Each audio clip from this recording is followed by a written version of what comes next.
On March 19th, 2020, the United States issued its most extreme travel warning in history. This Level 4 advisory strongly advised against all travel unless absolutely necessary, and it urged all U.S. citizens traveling abroad to return home immediately.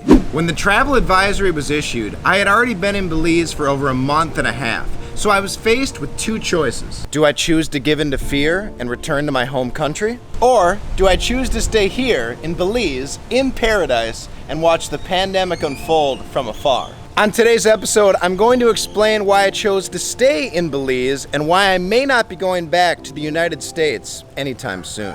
The first and most important reason for me choosing to stay in Belize was for my personal health. Avoiding the coronavirus at all costs was my primary goal. To get back to my home state of Minnesota, I would have had to take 3 different flights, walk through 4 different airports, and come into contact with potentially thousands of infected people. As the coronavirus pandemic began to spread throughout the world, early on, it became very clear that the United States was not adequately prepared for the crisis, and all expert analysis pointed to the virus exploding throughout the country. The death toll in the United States has already eclipsed 50,000, and by the time you watch this video, there's a very likely chance that that number will be drastically higher. When the United States issued its travel advisory, Belize still had not yet reported any confirmed cases of COVID-19 throughout the country. And not only were there no cases in Belize, but the island I'm located on, the Ambergris Key, has less than 20,000 inhabitants. So from a purely statistical standpoint,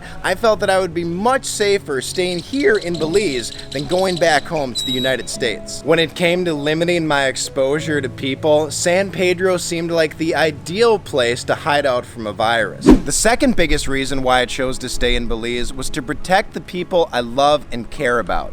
As a full-time travel YouTuber, I technically don't have a home. So when I return to the United States, I typically stay with my father back in Minnesota. Unfortunately, going to stay with my dad would not be so easy because he's in his 60s, which is an age group that is likely to experience more severe complications from the coronavirus. So as much as I love and really wanted to see and be with my dad during this crisis, I felt it would be best for both of us if I didn't come home. And even if I did decide to come home and quarantine for 2 weeks before seeing my father, finding a place to quarantine would prove very difficult, as a lot of my friends have small children and the cost of renting an apartment or a short-term Airbnb in Minnesota is extremely expensive. If you've seen my other videos on Belize or have traveled here yourself, you'll realize that one of the most obvious reasons for staying here is because it's literally paradise. From the incredibly blue ocean to the endlessly sunny skies to the tropical heat and beyond,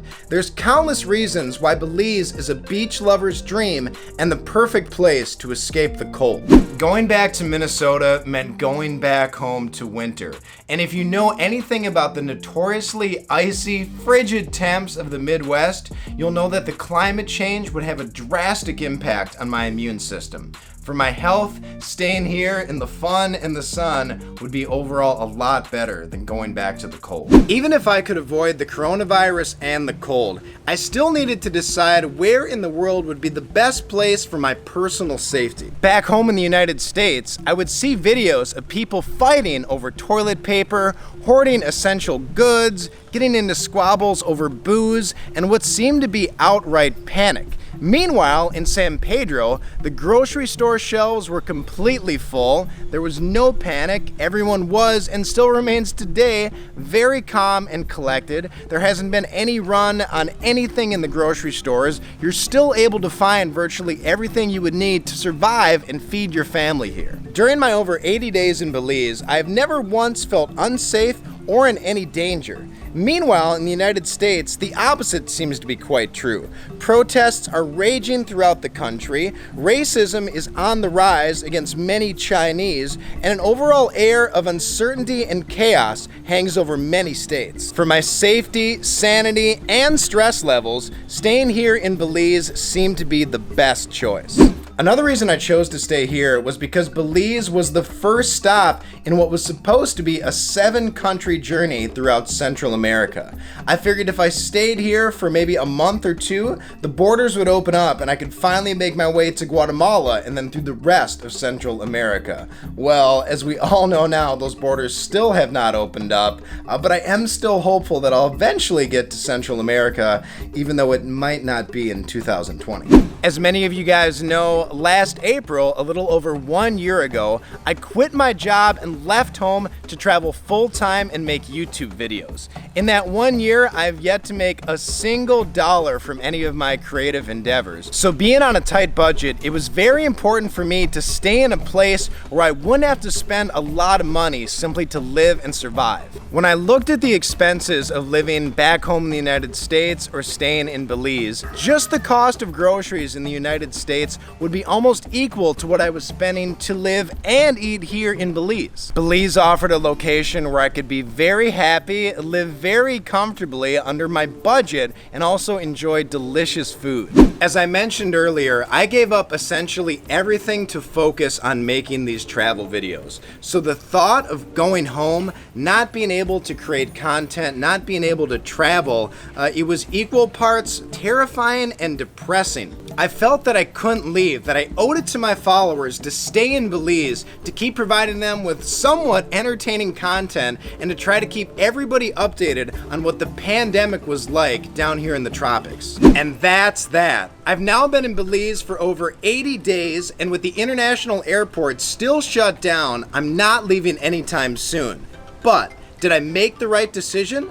Was staying in Belize the best choice for me? The answer is a resounding yes. I'm extremely happy, healthy, comfortable, and safe. In these past weeks since deciding to stay, I've made a lifetime of new memories and friends since being on the island. The island has not had a new case of COVID-19 in over 1 month, and we appear to be completely isolated from the virus.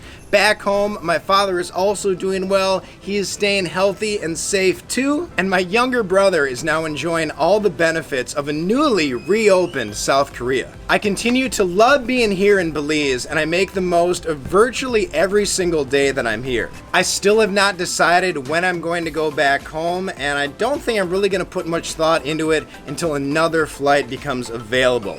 I'm simply loving my life too much on the island to even consider going home right now, especially while things still appear to be ramping up in the United States. And I'm beyond thankful to all the hostel guests, the hostel staff, everyone I've been able to meet on the island, and every little thing that makes this little slice of paradise so amazing. I want to thank you all so much for watching this episode, continuing to follow my journey. It would mean the world to me if you like this video, subscribe to my YouTube channel, and follow me on both my Instagram and Facebook platforms. My name's Brent Tim. This was SnackChat Live from San Pedro, Belize, and I'm saying ciao for now.